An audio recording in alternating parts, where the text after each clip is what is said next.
हमारा next question है find the angle कहते हैं theta from line L1 to L2।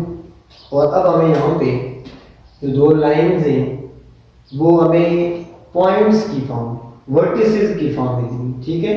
जैसे जो लाइन L1 है उसके बारे में कहा हुआ है जॉइंस 1 और 2 एंड 7 और -1 कि ये इन दो कोऑर्डिनेट्स को आपस में ज्वाइन कर रही है। और इसी तरह लाइन L2 जो है वो इन दो वर्टिसेस को, ठीक है, इन दो वर्टिसेस को ज्वाइन करना है।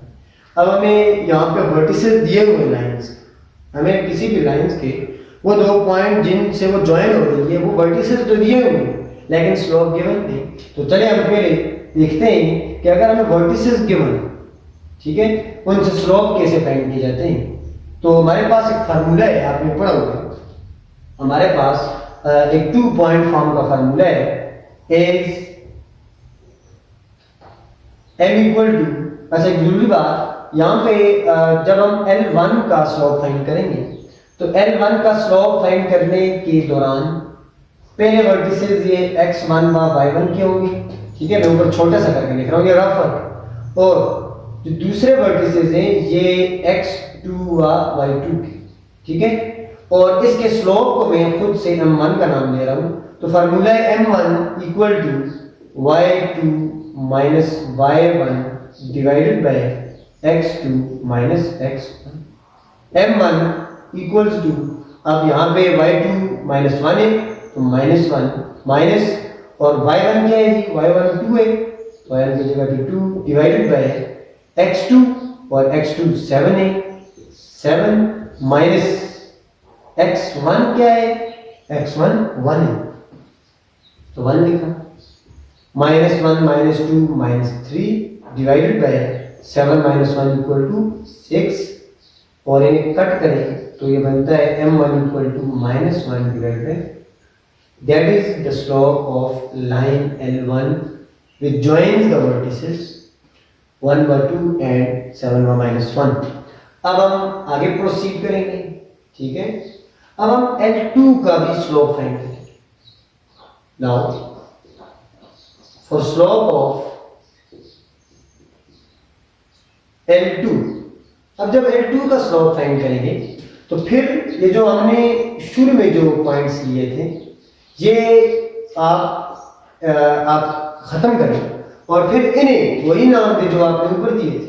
जैसे ये x1 है और ये y1 है और ये x2 है और ये आपकी आसानी के लिए मैं बता रहा हूँ, ठीक है।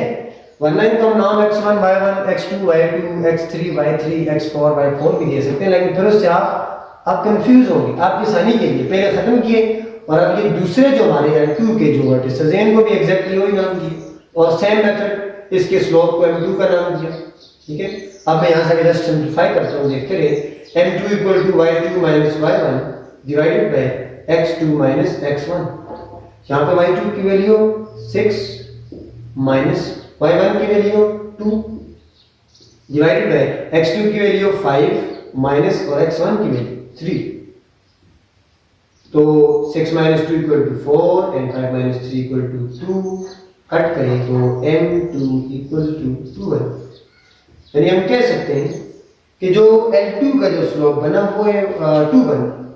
अब देखिए हमारे पास दोनों स्लोप हैं, अब वही फार्मूला लगाएं। नाउ बाय फार्मूला हमारे पास फार्मूला क्या है, tan theta equals to m1 minus m2 divided by 1 plus m1 m2। अब इसमें वैल्यूज पुटिंग करेंगे सिंपलीफिकेशन का आंसर। m1 की जगह पे -1/2 माइनस m2 की जगह पे 2 all divide by 1 plus m1 की जगह पे -1/2 इनटू m2 की जगह पे जस्ट हमने m1 और m2 की वैल्यूज पुट की। तो ऊपर चले फिलहाल इसी तरह रखिए -1/2 -2 ऑल डिवाइड बाय 1 और प्लस को चले 1 मिनट के लिए नेग्लेक्ट करें, ये चले लिख लेते हैं। तो -1/2 2 से जब मल्टीप्लाई और 2 से कट तो -1 और ये प्लस माइनस कंबाइन हुए प्लस माइनस इनटू माइनस, तो -1/2 -2 डिवाइडेड बाय 1 -1 0।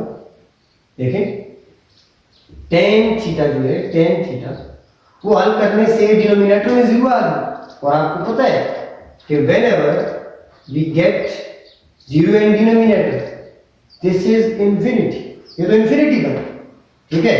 अब अगर यहाँ पे आप थीटा फाइंड करें तो थीटा फाइंड करने के लिए आपने क्या करना है, थीटा फाइंड करने के लिए देखें tan theta equal to infinity undefined. अब आपने थीटा फाइंड करने के लिए टेन को खत्म करना है, टेन खत्म करने के लिए क्या करेंगे, अभी बताया टेन इनवर्स लेंगे, तो एक तरफ लेंगे तो दूसरी तरफ मजबूरी है tan inverse cut, theta equal to tan inverse of infinity.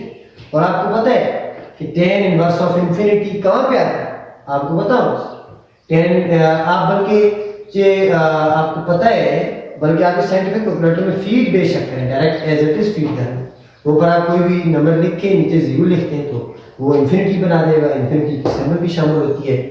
तो tan inverse of infinity equal to what, scientific calculator में फीड करके आंसर चेक कर लें, मेरे ज़हन में नहीं है, ये round about I think so ये बनती है टेन इनवर्स ऑफ इंफिनिटी, ये round about 0 degree I think भी बन सकता है, क्योंकि अगर टेन इनवर्स ऑफ इंफिनिटी की बात की जाए तो 0 डिग्री पे भी ये इंफिनिटी आता है, ठीक है। तो ये आंसर है, लेकिन बाय द वे जो भी है आप कैलकुलेट करें आंसर आ जाएगा। तो आज के क्वेश्चन रिपीट करने की जरूरत नहीं है, मैं जस्ट एंड्स दे रहा हूँ। दो लाइंस के वर्टिसेस दिए हुए थे, ठीक है, हमने एंगल फाइंड करना था, हमने पहले लाइन 1 का स्लोप फाइंड किया हमने पॉइंट स्लोप फॉर्म, ठीक है, और फिर उसके बाद हमने लाइन L2 का स्लोप फाइंड किया, ठीक है, फार्मूला मौजूद था हमारे पास इसके लिए। फिर उसके बाद हमने टेन थीटा का फार्मूला लगाया, m1 की वैल्यूज पुटिंग की, सिंप्लिफिकेशन की, तो आखिर में जाके हमारे पास एक केस बन रहा था कि डिनोमिनेटर में जीरो आ रहा था, और हमें पता है जब भी कोई टर्म के जीरो डिनोमिनेटर में आ जाए वो तो इंफिनिटी है। फिर हमने टेन को खत्म करने के लिए बहुत सारी टेन इनवर्स लिया, ठीक है, theta equal to tan inverse of infinity, scientific calculator में फीड करें आंसर। कोई मसला हो तो कमेंट्स में पूछिए। अल्लाह हाफिज़।